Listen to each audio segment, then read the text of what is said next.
Good morning, students. Today we're going to go over the Articles of Confederation. The objectives for the day are to examine the weaknesses and strengths of the Articles of Confederation and to connect Shays' Rebellion to the Articles' weaknesses and how it led to the creation of the Constitution. Anytime you need to take notes, just please pause the video and just please take notes. We will have a short quiz just to make sure you get the main ideas of the lesson. The origin of the Articles of Confederation are that they were proposed in 1776 when the American Revolution started, but did not come into effect until 1781, 2 years before the American Revolution actually ended with the Treaty of Paris. The Articles of Confederation created a firm league of friendship between the states. This means that the states did not see themselves as a whole nation, but as a group of states together. This is because they just did not want like a nation, but just to be their own state.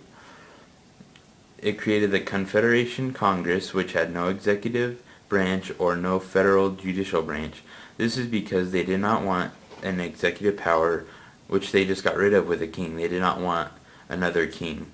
That's what they're fighting for to get rid of, because they declared war against Britain, and they did not want another king.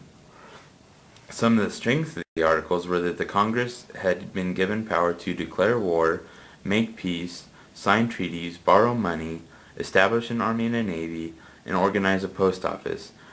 Some of these strengths did not have a lot of strength because they had to ask states for it, because again, they did not want a powerful executive branch. They just wanted to be their own state and did not want a powerful federal government. So they tried to make it as weak as they could. They had a government, but it was very weak. One of the strengths of the Articles of Confederation was it set up the Northwest Ordinance. All you have to know about this is that it created a way for states to apply for, or territories to apply for statehood when they had enough people living there. When they had enough people living there, they could apply for statehood, and there would be another state. And this was especially in the Great Lakes area, like by the Great Lakes.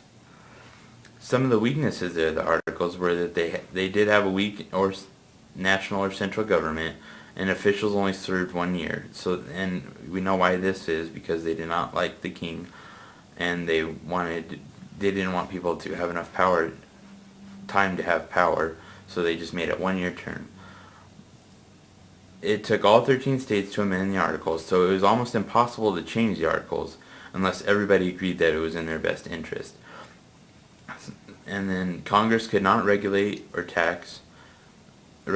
or tax, because they did not want the strong government, and when they had the king from Britain, they paid taxes to him, and they did not want to have this again. So they said that Congress, the Confederation Congress, could not tax. Under the Articles, there was only one vote per state, no matter the size of population or land size. So this means everything was equal. There was no state that had more of a say, no state that had less of a say, so it was all equal no matter what the size or population. And then there was no common currency among the states. So this created a lot of turmoil between the states, because there was a lot of fights over, your money is this and our money is this, and how does that equal? And there was just a lot of debate and turmoil among the states.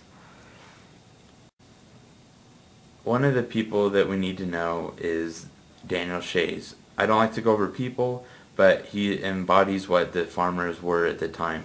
He was a leader in the Continental Army during the American Revolution. He lived in western Massachusetts, and he led Shays' Rebellion. He was a farmer who was in trouble with debts, and this is why he embodies what was going on at the time, because farmers were mad at people taking over their farms, so he wanted to start a rebellion.